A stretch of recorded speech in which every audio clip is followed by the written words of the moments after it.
Merci vous tous qui nous suivez de partout sur la radio-télévision, Makolo Digital Radio-Télévision. Nous sommes très heureux que vous puissiez nous rejoindre aujourd'hui dans notre émission hebdomadaire intitulée Analyse et décryptage de l'actualité africaine, congolaise et de ses diasporas.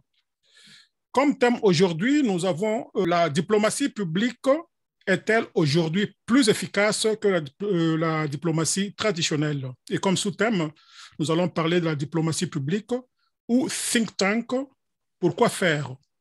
Et pour en parler, je suis avec M. Eric Kamba, qui est le coordonnateur de la structure nouvellement créée en RDC, dite Congo Action pour la diplomatie agissante, en abrégé CADA, c'est-à-dire C-A-D-A. Je présente M. Eric Kamba comme étant un détenteur de double masters aux maîtrises en santé publique et en travail social. M. Kamba réside aux États-Unis et plus particulièrement à Boston. La présentation et la rédaction de cette émission est de votre serviteur de tout le temps, Don Kayembe, la conception et la réalisation de Makolo Digital Radio-Télévision, la voix de la démocratie congolaise, Panorama d'Afrique. Nous vous informons que tout à l'heure, pour ceux-là qui sont avec nous sur la radio, ils nous suivent en direct sur la radio online www.lavdc.net. Notre émission va s'introduire par une réflexion de notre station. Les think tanks ont pris naissance d'abord dans les pays anglophones, c'est-à-dire dans les systèmes politiques ouverts et décentralisés, révalorisant le travail académique et la recherche. Bien plus tard, le pays francophone, longtemps réticent à ces centres de réflexion, commence à prendre conscience de leur utilité et de leur importance. Les think tanks ont pris depuis l'importance dans l'élaboration de politiques domestiques ou de l'analyse des enjeux géostratégiques mondiaux. Par leur importance totale ou relative, ils sont censés servir l'intérêt public en analysant la situation politique et économique internationale avec les ramifications sur les pays concernés. Ils sont donc deux voix indépendantes qui traduisent les résultats de leurs recherches dans une langue compréhensive ou compréhensible, sûre et accessible pour les décideurs qui, à la lumière de ces études, prennent les mesures les plus appropriées pour servir au mieux les intérêts de la nation. Bonjour, Monsieur Eric Kamba. Bonjour. Nous sommes très heureux de vous retrouver sur la voie de la démocratie congolaise, qui n'est pas la première fois, mais ça fait très, très longtemps que vous étiez sur le plateau de la VDC et nous sommes heureux qu'on puisse être ensemble. Monsieur Eric Kamba, vous êtes ici pour parler aux Congolais. De quoi s'agit-il? Oui, merci beaucoup, la voix de la démocratie. Merci beaucoup, Monsieur Don Kayembe, pour de nombreux auditeurs qui nous écoutent. Je m'appelle Eric Kamba. Merci pour la présentation. Comme vous le savez, notre pays, depuis plus de 3 décennies, connaît une guerre injuste, une guerre que nous appelons injuste parce que c'est une guerre qui ne finit pas. Alors, la question est de savoir comment les Congolais réagissent-ils à cette réalité? Est-ce qu'il faut croiser les bras? Est-ce qu'il faut laisser le gouvernement tout seul essayer de trouver des solutions? Est-ce qu'il faut que la société civile se prenne en charge et fasse quelque chose? Voilà autant de questions que nous nous posons. Alors, nous avons bien réfléchi, nous nous sommes dit que, ben voilà, en tant que société civile, nous avons une part de responsabilité. Nous avons un rôle à jouer dans tout ce qui se passe. Et c'est comme ça que les Congolais qui vivent aux États-Unis se sont regroupés en une structure pour mener certaines actions pas contre le gouvernement, mais aux côtés du gouvernement, une structure qui converge avec la structure traditionnelle dans le cadre de la diplomatie. Nous savons tous que la diplomatie, elle est menée par le gouvernement. C'est le gouvernement et ses membres qui sont appelés à jouer ces fonctions-là. Mais quand nous regardons ce qui se passe chez nous, nous n'avons toujours pas les résultats que nous espérons. Par exemple, nous avons le cas de cette guerre qui ne finit pas. On ne sait pas pourquoi, mais cette guerre, elle nous est imposée, elle ne finit pas. Le gouvernement travaille, mais jusque-là, il semble qu'il n'y a pas de solution. Nous avons, il y a eu au Conseil de sécurité un vote parce que nous sommes attaqués, nous sommes agressés, mais il est tout à fait normal que quand vous êtes attaqué, vous puissiez vous défendre. La défense, c'est c'est un de vos droits. Vous devez vous défendre. Mais quand il s'agit du Congo, l'embargo est imposé au Congo. Il a même été encore prolongé d'une année. Donc, ce qui veut dire que nous sommes agressés, mais nous ne sommes pas en mesure de nous procurer les armes pour nous défendre. Et au vote du Conseil de sécurité, nous avons vu comment ce vote-là s'est effectué. Il y a eu 10 qui ont voté pour, 5 qui ont voté contre, et il y a eu des abstentions. Excusez-moi. Alors, compte tenu de cette situation, on se pose la question, on dit, mais est-ce que notre diplomatie marche? Est-ce qu'il n'y a pas moyen de trouver d'autres solutions pour renforcer cette diplomatie-là? Et d'où l'idée de la diplomatie parallèle. Et c'est justement, on n'invente pas la roue, c'est vieux comme le monde. En fait, en anglais, on appelle ça track to diplomacy. C'est une diplomatie qui peut être menée par des différents acteurs, comme vous et moi. Donc une diplomatie parallèle, qu'on appelle diplomatie publique. Public, yes, oui, public. Des termes disent la même chose.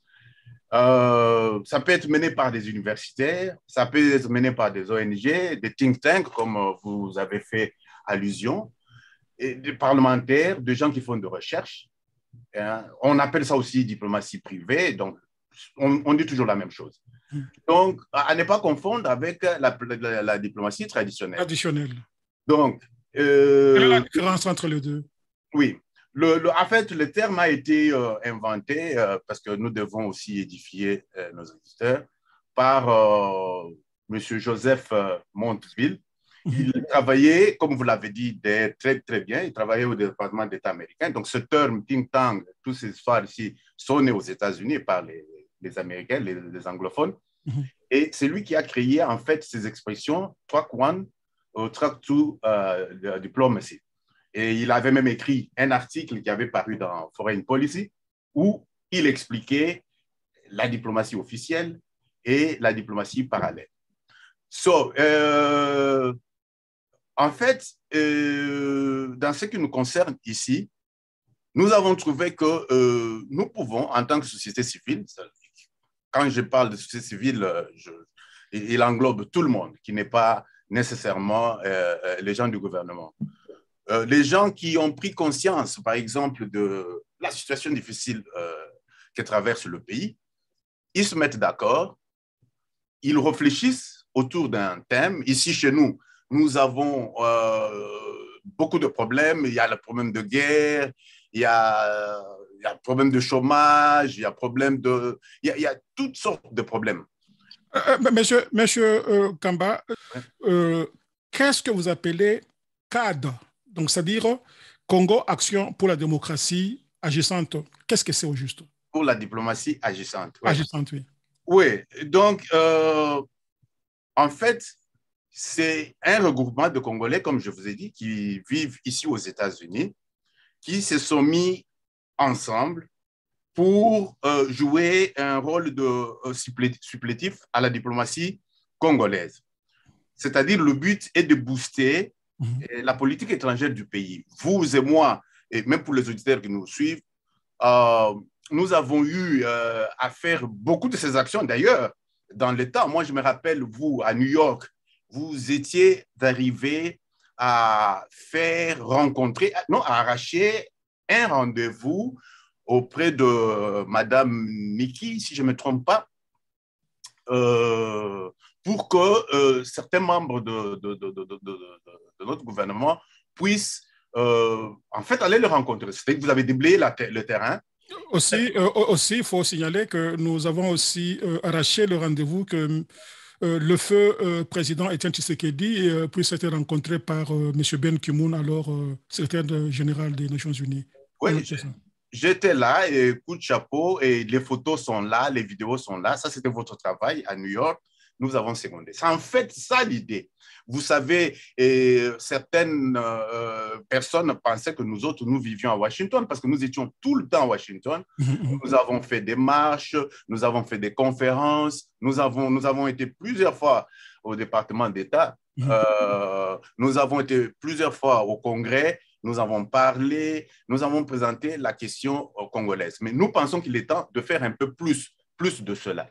Alors, pourquoi vous avez choisi de mettre ces structures en place seulement aujourd'hui?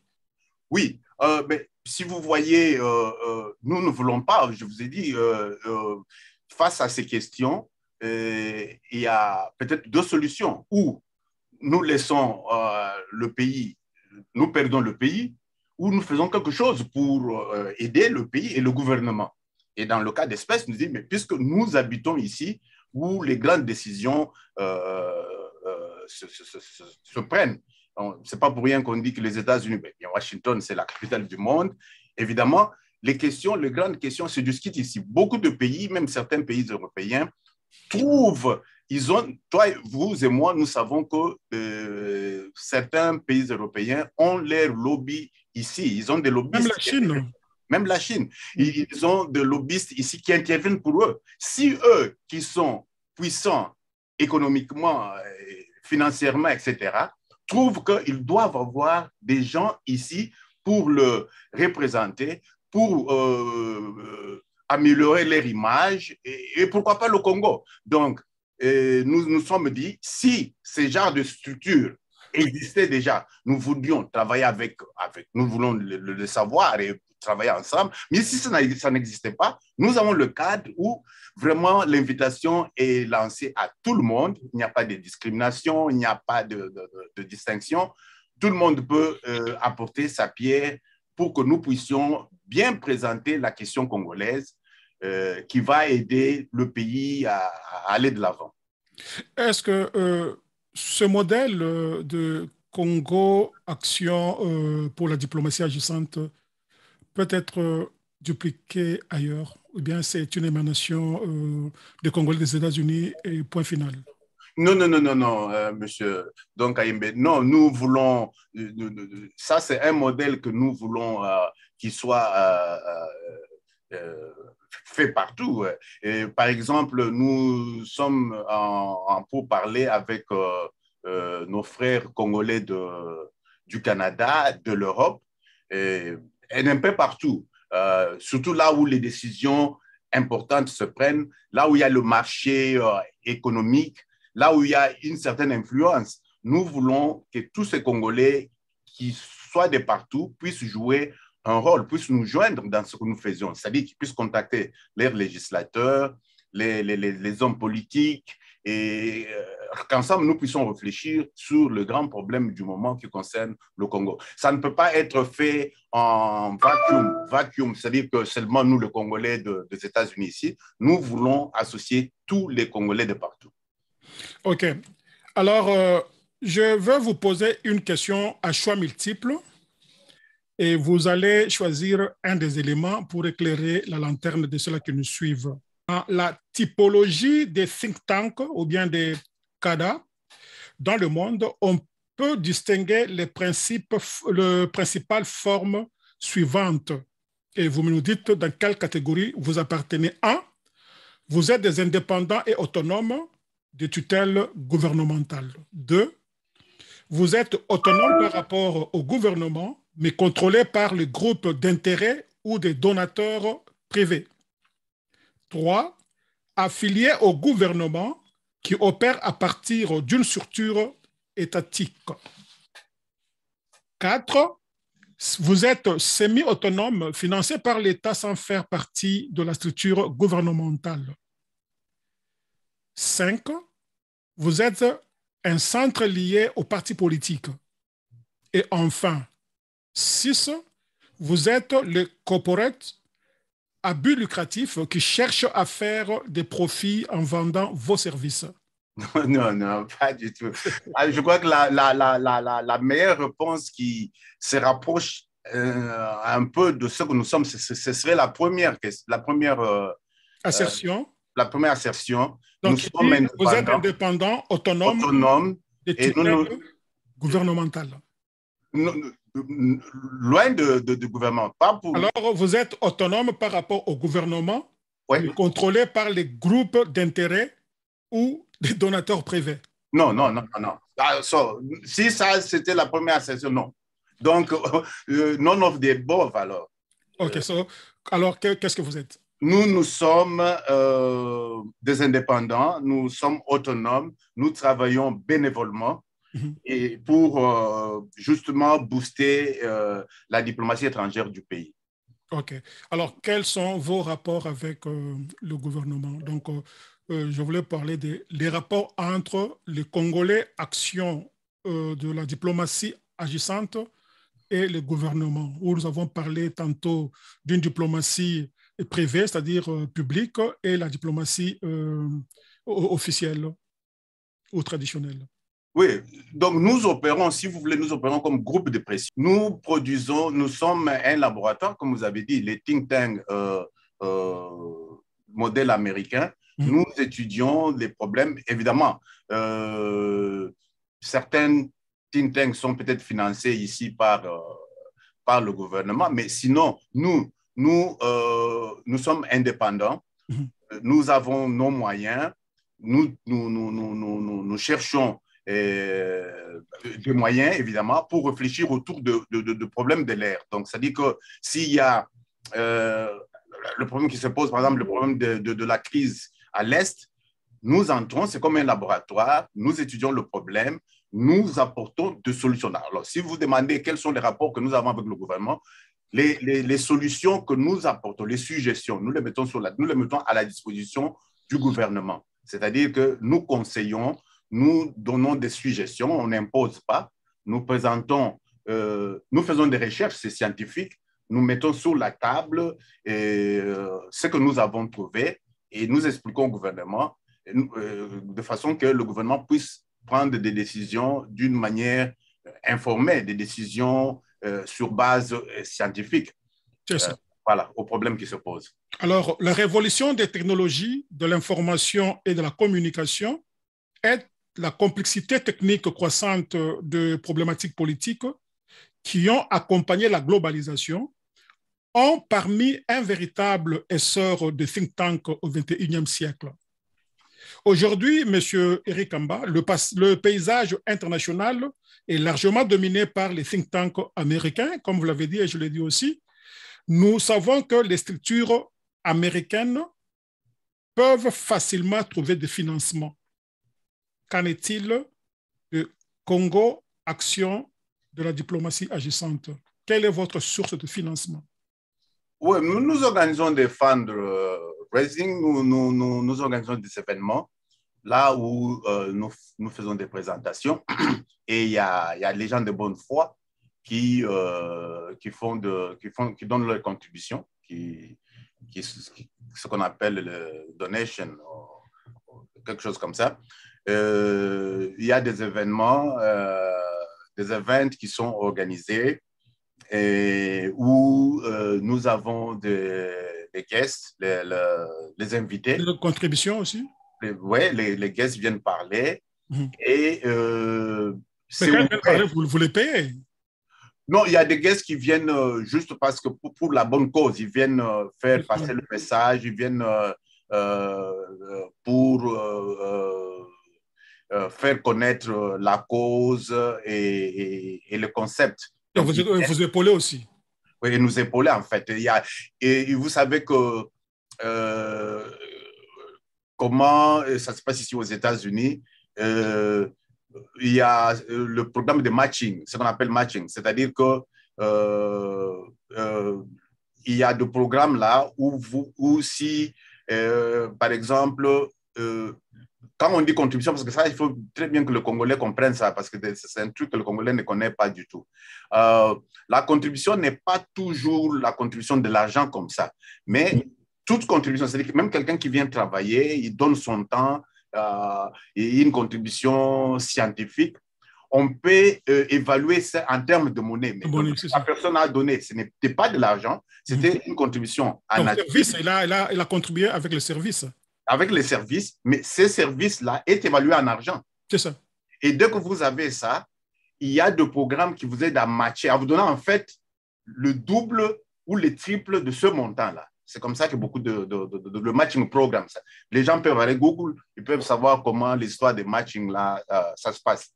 Donc, on match vos contributions moyennant ce que vous avez mis sur la table et on vous donne le double ou le triple de ça. En termes d'argent. En termes d'argent, oui. OK. Alors, face au rejet de l'établissement politique traditionnel et avec l'exploitation des nouvelles technologies, de l'information et de la communication, les think tanks, c'est-à-dire les groupes de pression comme les CADA, surtout en Afrique, ont un rôle à jouer pour peser dans l'agenda international. Ils doivent utiliser leur activisme scientifique, comme vous l'avez dit, pour engager des chercheurs, des politiciens et acteurs de la société civile dans les débats d'idées. C'est ce que je venais d'expliquer. Alors maintenant, ma question est celle-ci. Où trouvez-vous vos adhérents et les membres qui viennent contribuer en termes de services qui vous redonnent un peu d'argent? OK. Merci beaucoup, M. Don. Mais je dois encore revenir sur votre dernière question là. J'ai l'impression que la réponse n'était pas aussi complète. Mais les donations sont le bienvenu. Des gens donnent. Il y a des gens qui donnent de l'argent pour la contribution. Leur contribution, ils donnent de montant qui va au Congo Action pour diplomatie agissante. Il y a des grants, il y a des gouvernements, il y a les grants, comment encore? Il y a des dons. Il y a de l'argent. De prêts aussi? Des prêts. Dans le cadre de la diplomatie, dans le cadre de certains organismes qui mettent à la disposition des organismes comme le nôtre ici, qui sont en train de dissimuler l'idée de la démocratie dans le monde et trucs comme ça. Donc, il y a des grants aussi que vous pouvez solliciter. Des donations, pas des grants, puisqu'on ne comprend pas grants. Les donations en français. Merci beaucoup. Il y a des donations, enfin, on répète, donc il y a des dons ou des donations qui viennent du gouvernement pour soutenir les efforts et le travail. Alors, quant à votre question de savoir d'où viennent ces gens-là, dans la plupart, le monde scientifique, les universitaires, ce sont nos premiers collaborateurs ou les gens avec lesquels nous travaillons beaucoup, parce qu'ils écrivent. Nous avons des étudiants qui font des recherches, qui écrivent des mémoires, des thèses, et qui sont intéressés par ce que nous faisons, parce que ça leur donne d'abord les titres, le sujet de leur dissertation, thèse, etc. Et on les envoie chez nous, ils viennent 6 mois, 3 mois, 4 mois, ils viennent passer leur temps, étudier les questions sur le terrain, faire les recherches, et faire même des recherches pour nous gratuitement sur un sujet donné. Et ça, c'est toujours l'argent, parce que ces histoires-là, une fois publiées, les livres sont vendus, les articles sont vendus, etc. Donc, vous avez un pourcentage aussi? Oui, on a des pourcentages, parce que la personne, l'auteur, a fait le stage chez nous, il a écrit chez nous, et si c'est quelque chose qui doit être écrit, le fruit des ventes, souvent, on le reverse chez nous. Tout à fait. Ouais. Donc, en dehors des universitaires, vous avez dans le monde de business, les businessmen, les économistes, et même certains gens du gouvernement qui veulent parfaire leur carrière ou comment leur... qui veulent toujours étudier quelque chose de plus, ils viennent pour apprendre les notions de leadership, le training en ceci, le training en cela, pour parfaire leur carrière. Et ce sont des gens qui contribuent aussi d'une façon ou d'une autre. Et ce sont des gens qui viennent soit pour animer des conférences, soit pour animer des talks, soit pour animer des événements qu'on organise. Et je vous dis, tout ce que nous faisons sont toujours évalués aussi en termes d'argent. Ça peut être gratuit, mais c'est évalué en termes de temps et argent. Mais vous-même, comme membre, vous travaillez ou vous vous basez beaucoup sur le bénévolat de vos membres. Ouais. Alors, quand vous expliquez comme ça, on sent que l'argent que vous détenez vient absolument de l'extérieur. D'où, c'est-à-dire les bailleurs de fonds internationaux. Donc, ils sont souvent, donc vous êtes considéré comme une menace, surtout en Afrique, que vous recevez l'argent à l'extérieur, vous travaillez pour les gens à l'extérieur pour venir prendre les informations et à la rigueur, renverser les gouvernements en place. Oh, Quel est votre point de vue? non, non, non, pas du tout, pas du tout. Mais en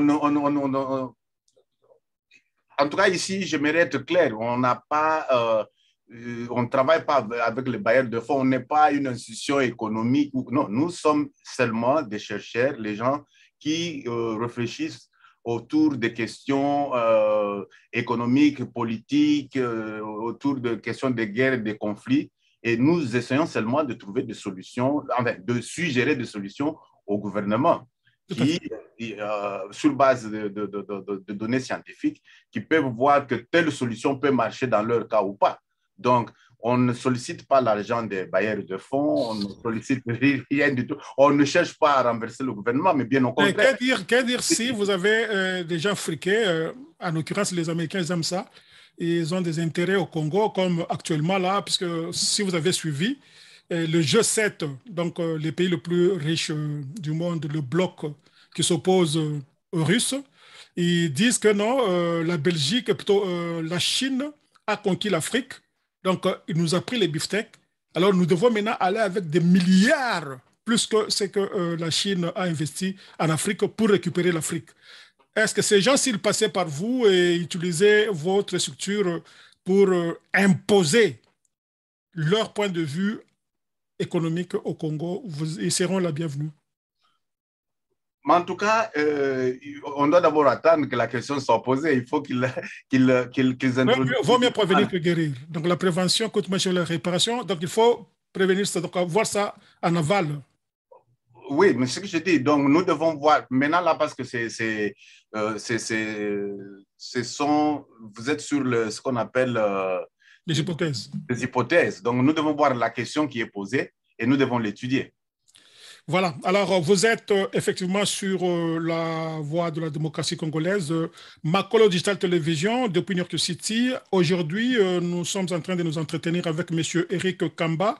Et cette émission passe en direct sur la radio. M. Eric Kamba, qui est le coordonnateur de Congo Action pour la diplomatie agissante. Alors, Monsieur Kamba, avançons un tout petit peu. Je veux lire quelque chose et puis je voulais que vous puissiez faire un commentaire. Pour qu'un État puisse tirer profit des centres de réflexion comme le vôtre, ceux-ci doivent être indépendants et réunir les professionnels dans les structures de recherche durable. Les think tanks sont généralement proches du gouvernement, des centres de recherche universitaires, des partis politiques ou des grandes entreprises.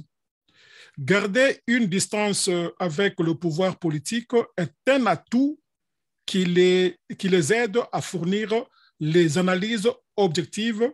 Sans cela, ne signifie une rupture totale avec les dirigeants politiques ou associatifs. Les think tanks sont donc censés être indépendants pour soumettre aux décideurs des rapports fiables et des propositions susceptibles de servir au mieux les intérêts de la nation. Est-ce possible que ce que je viens de lire soit applicable en RDC, d'autant plus que nous savons qu'en RDC, le pays est électriquement politisé.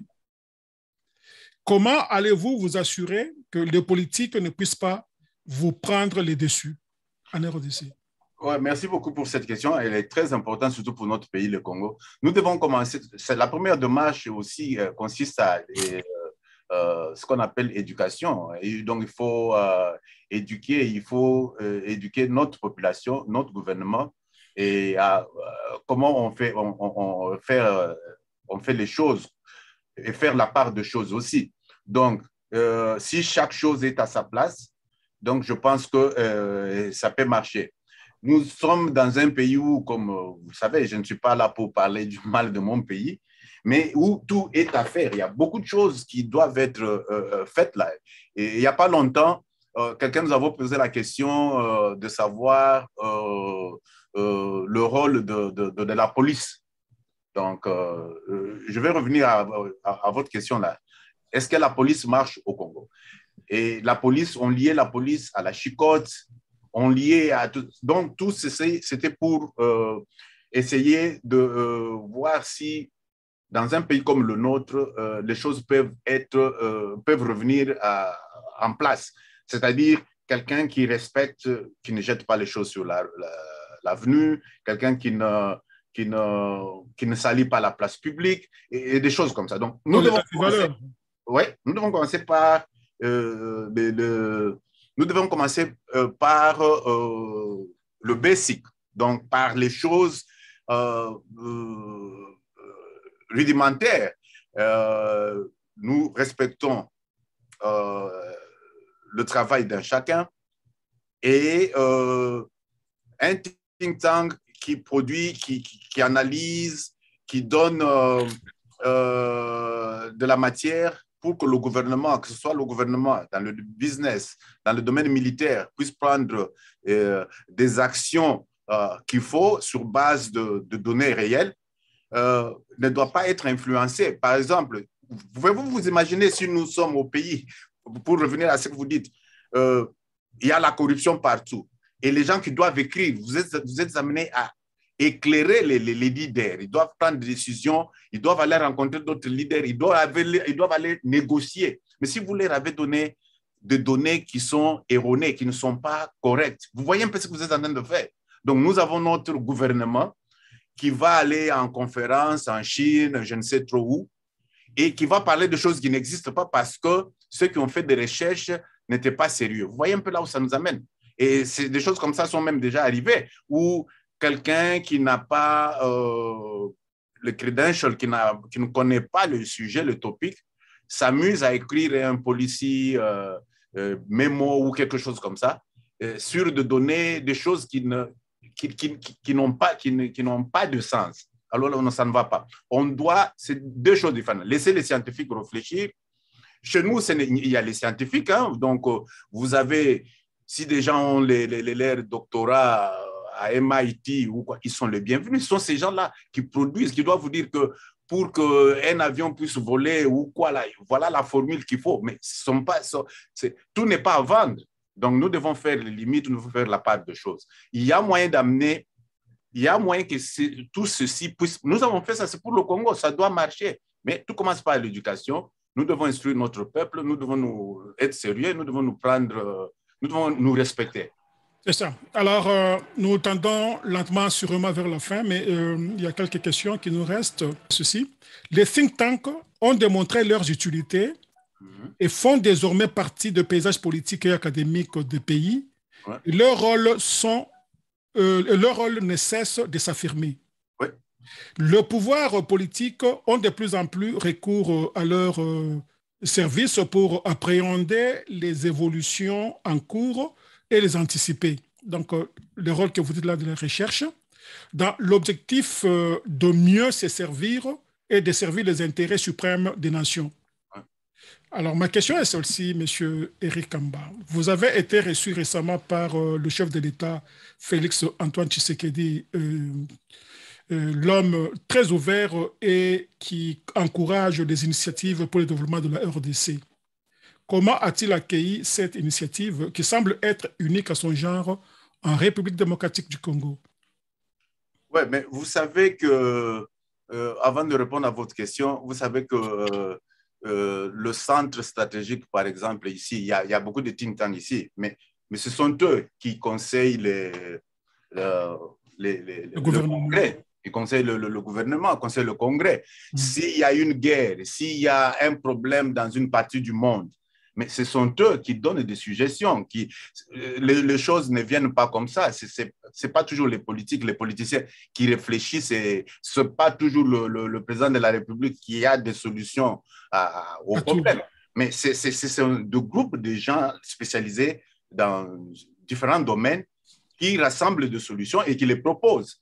Et je crois que le chef de l'État ne pouvait être que content de voir qu'il y a des Congolais qui pensent à des choses comme ça pour l'aider, pour épauler le gouvernement. Ce n'est pas seulement avec ce gouvernement, ce n'est pas seulement une affaire de du président Félix Antoine Tshisekedi, mais c'est quelque chose qui doit rester parce que quand nous sommes en guerre, quand il y a des conflits, mais les gens doivent réfléchir. Les gens doivent réfléchir sur les causes du conflit, qu'est-ce qu'il faut pour que le conflit finisse, et quel est le moyen, la meilleure façon de le faire. Parce qu'on fait toujours ce qu'on a toujours fait, mais on ne trouve pas de solution. Donc, il faut envisager d'autres moyens. Donc, pour revenir à ce que vous disiez ou ce que vous dites, le président, c'est quelqu'un de très ouvert et il fait de son mieux pour que les choses puissent aller de l'avant. Donc, tout ce que les Congolais peuvent faire, c'est l'accompagner, le soutenir dans les efforts qu'il est en train de faire. Sinon, l'idée est la bienvenue. Il y a eu beaucoup de chaînes de télévision et de radio. Pourquoi nous en parlons? Parce que nous avons suivi sur différentes chaînes de télévision à Kinshasa. Exactement, exactement. Alors, c'est pourquoi nous voulons aussi éclairer un peu la lanterne. Oui, l'idée, je crois que ça va vous faire plaisir. L'idée est la bienvenue. Alors, M. Kamba, nous sommes pratiquement à la fin. J'ai une toute dernière question. En l'absence d'une structure comme la vôtre, Congo Action de la diplomatie agissante, et comme il est dit, la nature a l'horreur de vide, les étrangers se sont qualifiés comme experts en matière congolaise et sont omniprésents dans les grands forums parlant de la RDC et au nom des Congolais. Comment comptez-vous remédier à ce manquement ou cette lacune? Vraiment, merci beaucoup, M. Don Kayembe. Là, vous avez fait ce qu'on appelle « you hit the nerve ». Donc, vous avez touché le point. Mais c'est ça même, parce que je crois que c'est Lumumba qui avait dit que l'histoire du Congo doit être écrite par les Congolais. Même, imaginez-vous, vous laissez quelqu'un d'autre écrire votre histoire. Mais monsieur peut s'amuser à écrire n'importe quoi. Dans un forum où vous avez des problèmes, on a des conflits ici avec le Rwanda, vous prenez les Rwandais pour aller vous représenter. Bon, est-ce que ça va? Vous avez des étrangers partout. Ce n'est pas mauvais. Quelqu'un peut lire, il peut venir au Congo, s'impliquer connaître notre culture et écrire. Ça, c'est pas de ça que nous parlons. Mais moi, je pense que l'histoire du Congolais doit être écrite par le Congolais même. C'est pourquoi le Congo Action pour la diplomatie agissante doit être soutenu par le Congolais. C'est une plateforme qui nous pleurons. Nous voulons que tous les Congolais, ici, il ne faut pas dire que non, mais puisque c'est Eric et Don Kayembe et je ne sais qui. Non, ça c'est une affaire du pays, c'est une affaire nationale. Nous devons supporter cette initiative, cette plateforme, parce que nous devons être en mesure. La plateforme ne peut pas marcher si on n'a pas de scientifiques. La plateforme ne peut pas marcher si on n'a pas de mathématiciens, des physiciens, des je sais pas moi. Psychologues. Tout le monde est le bienvenu, chacun dans son champ d'expertise. Il est le bienvenu, il apporte ce qu'il doit apporter, de façon que à ces forums-là, nous présentons l'image du Congo que ces décideurs-là peuvent comprendre et voir. Parce qu'il y a la cacophonie, il y a le désordre.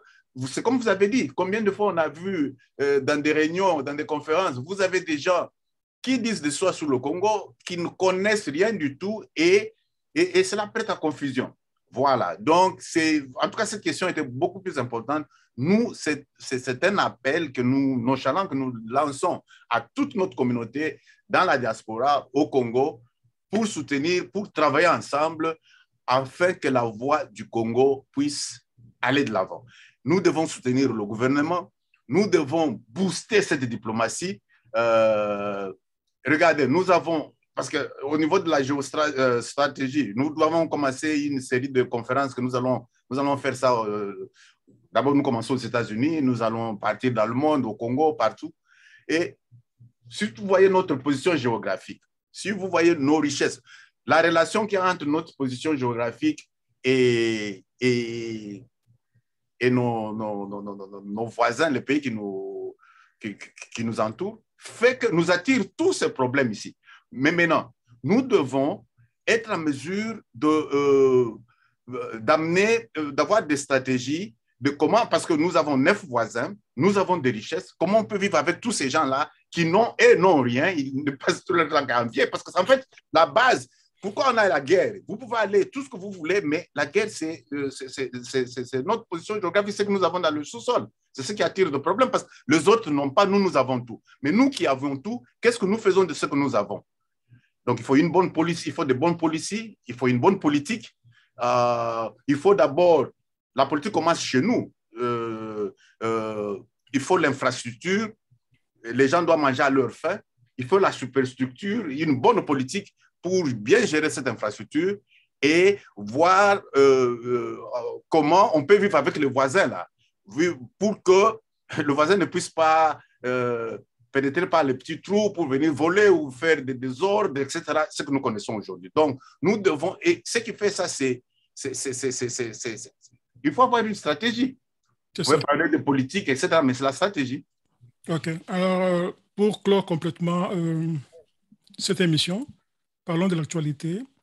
Le Rwanda est accusé par le Congo comme un pays envahisseur. Alors, Rwanda, vous voulez dire?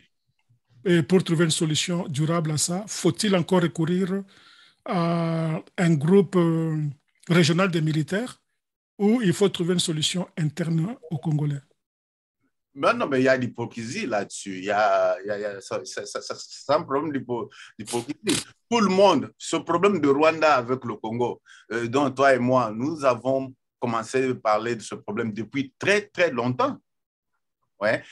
Et il y a un problème d'hypocrisie et il y a d'organisation aussi. Parce que, vous savez, ce sont peut-être des choses qu'on ne peut pas dire ici parce qu'il s'agit de stratégie. On ne dévoile pas les histoires. Nous, on donne des conseils. On ne peut pas venir ici les mêmes conseils et les dire publiquement. Donc, mais c'est une question d'organisation, comme je dis, c'est une question d'organisation.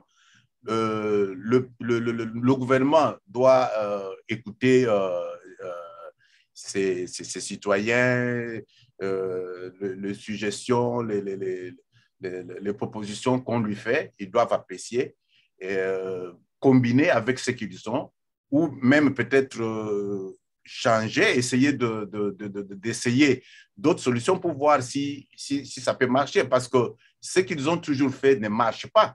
Ça fait 30 ans que ces histoires-là ne marchent pas. Vous allez aller avec la diplomatie, ou la diplomatie, entre parenthèses, qui est de mise maintenant, où on vous demande d'intégrer les agresseurs dans vos rangs, où on vous demande, où on vous impose des histoires. Quand vous allez à la table de négociation, vous n'allez pas négocier en position de faiblesse. En position de faiblesse, on vous impose des histoires. Donc, on doit apprendre aux membres de notre gouvernement comment il faut même négocier, comment on se présente à la table de négociation. Donc, ce sont des choses qui s'apprennent. On ne va pas comme ça, on ne se lève pas un matin et puis on va négocier avec Kagame, avec Museveni, avec tous ces gens qui, d'une façon ou d'une autre, sont là quand même pendant longtemps, ils savent ce qu'ils font. Donc, c'est pourquoi je parlais d'hypocrisie. Il faut savoir comment on va à la table de négociation. Et là, vous négociez et il y a win-win. Quand il y a win-win-win, et les guerres là peuvent s'arrêter. Parce que maintenant, on a l'impression qu'il y a toujours un côté qui gagne et le Congo est toujours là où il est. Tout à fait. Alors, merci beaucoup, M. Rikamba. Il ne me reste plus qu'à vous donner 1 minute pour le mot de la fin. Parler aux Congolais à propos de CADA. Qu'est-ce qu'ils peuvent prendre comme leçon à la fin de cette émission? Donc, je voulais dire que le Congo Action pour la diplomatie agissante est un regroupement de Congolais qui vivent aux États-Unis, ceux qui ont pris conscience de la situation difficile qui traverse le pays, le Congo, et ils s'engagent à donner le meilleur d'eux-mêmes pour mener des actions hein, un peu parallèles auprès de différents acteurs ici aux États-Unis, dans les milieux économiques, universitaires. Hein, ils utilisent tout ce qu'il y a comme outils et opportunités. Ils entrent dans les milieux, dans les différents milieux. Ils font des recherches, ils analysent, ils conçoivent et ils produisent des suggestions qu'ils mettent à la disposition du gouvernement. Donc, c'est une plateforme vraiment, encore, on se répète, nous demandons à ce que le Congolais, il n'y a pas à dire qu'il faut seulement être scientifique. Chacun peut toujours apporter, il y a beaucoup à faire. Du choc des idées jaillit la lumière. C'est une invitation que nous lançons à tous les Congolais de nous rejoindre. Ils peuvent nous écrire, ils peuvent nous téléphoner, ils peuvent toujours donner des suggestions. Il n'y a pas de réponse, il n'y a pas de suggestions qui soient bêtes. Toutes les suggestions sont les bienvenues pour que nous puissions construire le pays. Et comment vous atteindre? Pour l'instant, c'est à travers, on est en train encore de travailler sur le web page et tout ça, mais je peux vous donner le email ikamba@aol.com. Vous avez parlé en anglais, ikamba, on ne sait pas ce que c'est. ekamba@aol.com. En attendant, le website qui est en train d'être développé et les autres moyens de contact. Donc, ils peuvent nous attendre par ce moyen-là. Et bien voilà. Ok, alors, Monsieur Eric Kamba, c'était avec plaisir qu'on a partagé cet élément très capital, puisque tout le monde qui passe parle politique, mais vous avez voulu parler d'une solution pour accompagner le gouvernement par les Congolais avec leurs moyens. Grand merci et à la prochaine. Merci.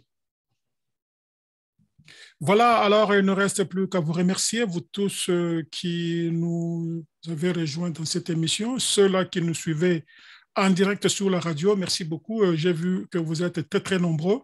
Et ceux-là qui attendaient la vidéo qui sera sur YouTube et sur notre website www.lavdc.net, nous sommes très heureux de vous informer que chaque week-end, nous sommes sur la radio. C'est une radio en ligne, donc vous allez sur notre website www.lavdc.net.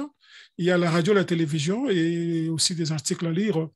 Nous sommes en direct avec deux radios, une radio d'information générale et une radio pratiquement religieuse. C'était votre serviteur de tous les temps, Don Kayembe, depuis New York City. À la prochaine. En attendant, ciao.